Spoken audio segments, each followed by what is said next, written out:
Hello guys, welcome to my channel. तो फिर से स्वागत है एक और नए वीडियो में। तो ये खड़ी अपनी R15 और अब इसको लेके चल रहे हैं भाई खेतों में पानी देने के लिए। सरसों में पानी देना है। और ये खड़ी अपनी बोलेरो, जिसको भाई धोए हुए काफ़ी दिन हो गए, मुझे शायद महीना भर ही हो गया। और इसकी हालत देख सकते हो आप कैसे हो रही है भाई, देखो खतरनाक गंदी पूरी। ये देखो भाई, किचड़ ही किचड़, धब्बे एंड ये देखो भाई धूल मिट्टी। इधर से दिखा देता हूँ भाई, मीट वगैरह जाने क्या क्या। तो भाई आज तो फिलहाल क्या है, हम पानी देने जा रहे हैं खेतों में। सरसों को भाई बड़ी करनी है, सरसों को पानी की ज़रूरत हो गई। तो गाड़ी को अभी इधर छोड़ेंगे, उससे चलेंगे भाई पानी देने। और खेतों में जा रहे हैं भाई, उसको भी देखो खेतों के लायक तो है नहीं, लेकिन हम इस पे डोले डाकड़े पे चलाते हैं इसको, कोई दिक्कत नहीं है। तो भाई इसकी एक चीज़ बता देता हूँ भाई, ये आ रही है अभी सर्विस और 20,000 से 21,000 चल गई, और 20,000 रुपये इसकी सर्विस होनी थी। तो फिलहाल अभी टाइम नहीं है कुछ भी इसको सर्विस कराने का, और मतलब टाइम ही नहीं है भाई पूरा। बस ये मान को ये चलो कि यहाँ से रेवाड़ी जाना पड़ता है, रेवाड़ी पूरा दिन लगता है। तो फिलहाल अभी फ्री टाइम तो मेरे पास बिल्कुल ही नहीं है। और एंड इसमें मैंने डीएफ का इसमें लोगो आ गया था भाई, डीएफ की बत्ती आ गई थी। एंड उसमें मैंने डीएफ देखा तो बिल्कुल कम था। और जब बत्ती आ गई रीजनरेशन भाई काफ़ी टाइम से रीजनरेशन दिखा रही थी, क्योंकि ये सर्विस भी आ चुकी थी और डीएफ भी शायद ख़त्म होने वाला ही था। और ख़त्म क्यों होने वाला था भाई, जैसे अपन स्टार्ट छोड़ देते हैं इसको और स्टार्ट खड़ी रहती है, एंड जब गर्मी वगैरह लगती है तो एसी चलाते रहते हैं और इसमें बैठे रहते हैं। तो इसका कुछ ऐसा सीन था कि जब स्टार्ट रहती है तो डीएफ भी अपना उसके साथ साथ मतलब ख़त्म होता रहता है और जलता रहता है। तो वो डीएफ थोड़ी कम मात्रा में कम हो गया था। एंड जब चलती है तो कोई दिक्कत नहीं है, अब स्टार्ट खड़ी करते हैं तो इसमें डीएफ भी जलता है। तो इसमें मैंने भाई 10 लीटर डीएफ डलाया था। और बाल्टी दिखाता हूँ मैं भाई, कहाँ पर है, शायद ये बाल्टी है भाई। कौन सी कंपनी का डीएफ डलाया था मैंने, मैक्स एड ब्लू भाई, मैक्स एड ब्लू का डीएफ डलाया था मैंने।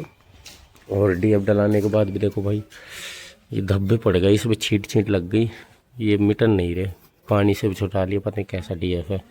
और ये डीएफ का ये इसका टैंक है। तो 10 लीटर इसमें डला लिया। और वो जो रीजनरेशन का ऑप्शन आ रहा था भाई, डीएफ डलाते ही 10-1 किलोमीटर जाते ही गाड़ी वो रीजनरेशन का ऑप्शन हट गया। तो जैसे कि रीजनरेशन का किसी की गाड़ी में आता है एंड सर्विस भी गाड़ी आ रही है, तो के सर्विस भी गाड़ी आ रही है और रीजनरेशन का ऑप्शन जा नहीं रहा, गाड़ी खूब हाई स्पीड पर चल रही है, तो कोई दिक्कत नहीं है भाई। उसमें आप समझ लो कि गाड़ी आपकी जब सर्विस आ चुकी है तो डीएफ भी आपका गया। तो डीएफ आप टाइम से डला लोगे तो उसमें कोई दिक्कत नहीं होगी। चाहे सर्विस मत कराओ, सर्विस आप 1-2 हज़ार फालतू चला के करा लो, कोई दिक्कत नहीं होगी जब तक डीएफ आपका इसमें रहेगा, जब तक गाड़ी चलती रहेगी। जिस दिन आपकी डीएफ ख़त्म हो गया तो गाड़ी भी आपकी उस दिन बंद हो जाएगी, वहीं खड़ी हो जाएगी। तो मैंने इस वजह से रिस्क नहीं लिया, मैंने पेट्रोल पंप से डीएफ लिया एंड 700-800 का डीएफ आया था।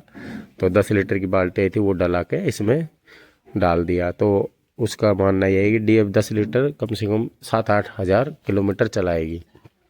तो अब कोई दिक्कत नहीं है भाई। 20,000 रुपये मैंने डलाया था, 20,400 कुछ पे मैंने डलाया था। और अब ये चल चुकी है 21,500 किलोमीटर। और हालत हो रही है बहुत बुरी भाई, शादी ब्याह में घूम रही है और कोई नहीं है, बस रीज़न कुछ नहीं है, क्योंकि शादी ब्याह से अभी फ्री नहीं हुए।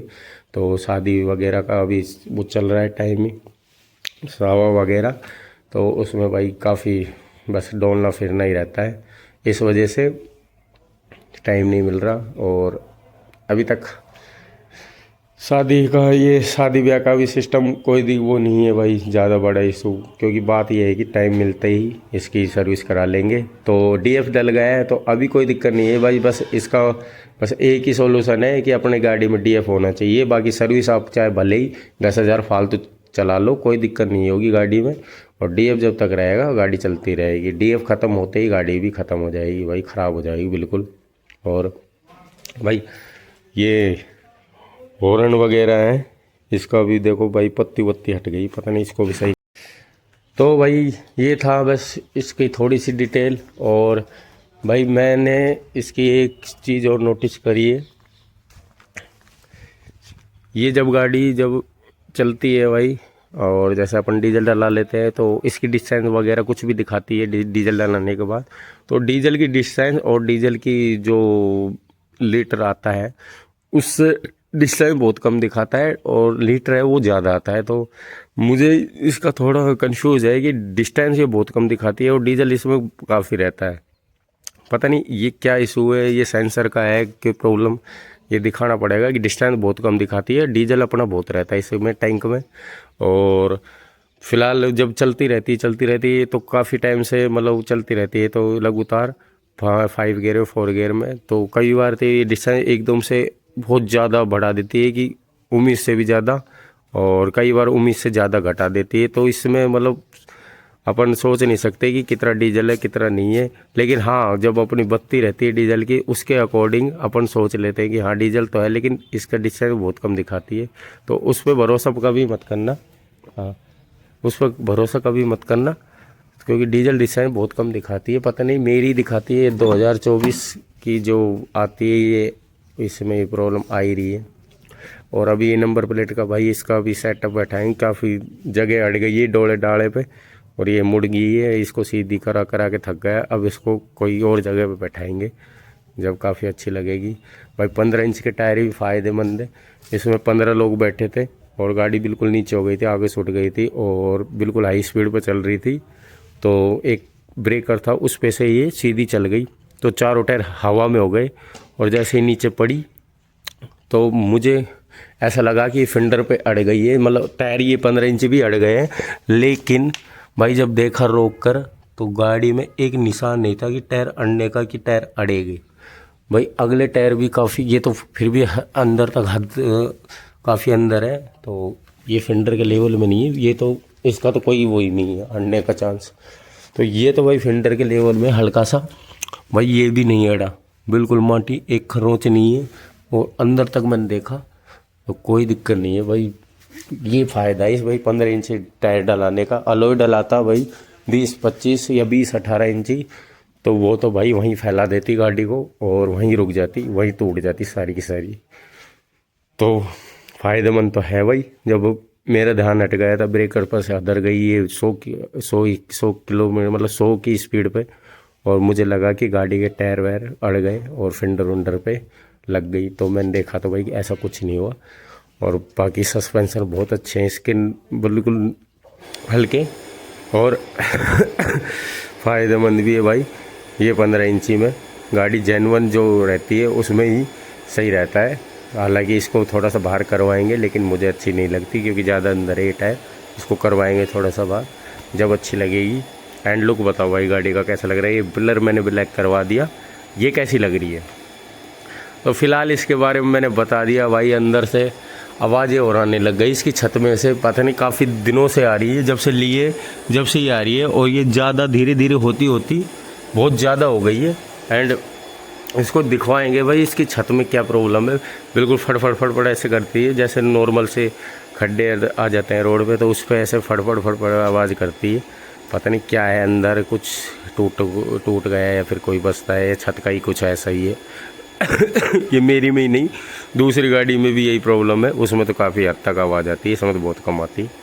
तो फिलहाल इसका टॉपिक छोड़कर इसको तो बाद में देखेंगे। पहले इसको धुआएंगे नुआएंगे और इसको साफ़ सुथरी करके फिर इसको खड़ी कर देंगे। खड़ी करके फिर इसको जब भी टाइम मिलेगा सर्विस पे ले जाएंगे, सर्विस पे देखेंगे भाई। इसकी 3rd सर्विस है, इसके बाद 2 तो हो गई, तीसरी करवाएंगे। तीसरी के बाद देखते हैं क्या कॉस्ट आएगा क्या नहीं, और क्या क्या मिस्टेक है, क्या क्या सही करवाना है। जब मैं उस सर्विस पर इसकी बताऊंगा क्या क्या डला है। और भाई कोई बोलता है ना कि ये क्या बोलते हैं वैल्यू फॉर मनी तो है। तो भाई इसका जो पार्ट वगैरह का चार्ज वगैरह है ना, कोई सोचता है कि मेंटेनेंस खर्चा इसका कम है, तो कोई मेंटेनेंस खर्चा कम नहीं है भाई। ये भी इसका बाप है मेंटेनेंस खर्चे में भाई। अगर इसके 100 सागरे के काम आ गए ना तो 20-25 हज़ार 30 हज़ार बैठ जाएंगे। और ये मैंने उदाहरण नहीं दिया है, ये मैंने देखा है और बताया भी गया है, मुझे सुना भी गया है। और दूसरी गाड़ी है जो सर्विस होगा ये काली, तो उससे मिलेंगे जब बताऊंगा मैं उसमें मेंटेनेंस खर्चा कितना आया। तो फिलहाल अभी इसको लेके चलते हैं अपने खेतों में पानी देने के लिए और फिर उसके बाद अपन पानी दे के नहा धो के फिर इसको देखेंगे, इसकी साफ़ सफाई करेंगे। तो फिलहाल अभी चलते हैं गाइस अपनी बाइक से, क्योंकि गाड़ी का तो रास्ता है ही नहीं उधर, गाड़ी यहीं रहेगी। और ये भाई अपनी बाइक स्टार्ट। तो भाई मेंटेनेंस खर्चा इसका भी बहुत ज़्यादा है, हालांकि जितना प्राइस उतना ही मेंटेनेंस खर्चा। स्कॉर्पियो बोलते हैं कि मेंटेनेंस खर्चे में ज़्यादा है, क्योंकि मेंटेनेंस खर्चा भी सही बोलते हैं ज़्यादा ही है, लेकिन इसका भी कुछ कम नहीं है। ये भी भाई 50% में आ गई है मेंटेनेंस खर्चे में। तो इससे अच्छा है कि अपने सही तरीके से चलाओगे, ज़्यादा एक्टिंगबाजी नहीं करोगे तो कोई मेंटेनेंस खर्चा ही तरह नहीं आएगा। और जैसे हवाबाजी करोगे, जैसे कुछ हो गया सोकर साकर में कोई हो गई मिस्टेक, तो वही ले बैठेंगी भाई 30-40 हज़ार। तो फिलहाल यही था। तो अगली वीडियो में जल्दी मिलेंगे, तब तक लिए टाटा बाय बाय। अभी फ़िलहाल आज का व्लॉग इतना ही, क्योंकि अब खेतों में जा रहे हैं, खेतों में मिलेंगे, फिर खेतों में करेंगे भाई बाय बाय लास्ट टाइम। चलो फिलहाल भाई खेतों में आ गए और ये है अपनी लाइफ। अब इनमें पानी देना है, ये पाइप बिछ रहे हैं, ये मोटर चलानी है और बाइक अपनी इधर खड़ी है। तो ये सीन है भाई। तो चलो अगले व्लॉग में जल्दी मिलेंगे। ये था छोटा सा व्लॉग और छोटी सी राइडिंग एंड छोटी सी जानकारी। तो फिलहाल अपना काम कर लेते हैं भाई, हमें भी मेहनत करनी है और व्लॉग भी बना रहा हूँ। तो देखो कुछ ऐसी लाइफ है अपनी, खेतों को भी काम करते हैं, व्लॉग बनाते हैं, गाड़ी भी चलाते हैं, गाड़ी भी रखते हैं। और सर्दी भी लग गई। तो आज की वीडियो में तो नहीं, अगली वीडियो में जल्दी मिलेंगे। तो तक के लिए टाटा बाय बाय। बाइक कैसी लग रही है भाई? मैंने ये स्टिकर हटा दिया आगे का मुंडे का, सही लग रही है ना? चलो गाइस।